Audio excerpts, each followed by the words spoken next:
We're here on the mean streets of Da Nang, Vietnam. Beautiful sunny day. Today I want to talk to you about changing people's minds about the ongoing genocide in Palestine. And I'm coming to you as somebody who relatively recently had my mind changed. What I mean by that is that until about 6 years ago, I didn't really have an opinion on the plight of the Palestinian people because I was convinced, like many people, that it was a really complicated situation, and I just never really investigated very deeply into it.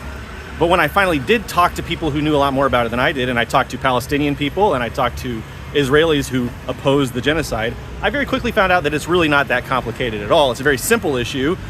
The Palestinians are a people who are incredibly oppressed. They are now being openly genocided, and there's really not two sides to this story.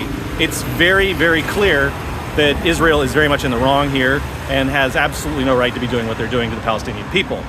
But there's a lot of propaganda to try to stop people from even making that first step of investigating it by convincing people that it's just too complicated for us to wrap our heads around to begin with. So that's one big barrier we have to break through. Another big barrier is the threat of fear of being labeled as anti-Semitic, because a big component of that propaganda campaign that Israeli propagandists are putting together is that if you are anti-Zionist, if you oppose the genocide, if you support the Palestinian people, that you are anti-Semitic. And nobody wants to get labeled that way, obviously, because, you know, anti-Semitism is a horrible thing. We all know what happened in the past because of anti-Semitism, and nobody wants to be associated with that.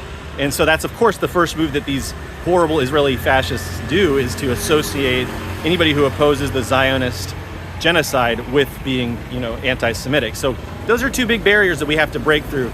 We have to make people feel safe to investigate and to learn about this and to come over to our side. That's very difficult because people have a lot of, you know, cognitive biases. They have confirmation bias that makes them not want to change their mind. When we change our mind in this really toxic Western debate bro-oriented political culture that we have, it can make somebody feel like they're weak or something because we changed our mind or changed our position on things. But we have to make people understand it's okay to change your mind. It's never too late to support the Palestinian people. As soon as you make the decision to come over and oppose Israel, in my opinion, you're welcome. I mean, that's what we have to do is thread that needle, because we have to be tough. We have to be firm and strong in our stance of condemning Israel for the genocide, while at the same time making room for people to feel safe to come over to our side.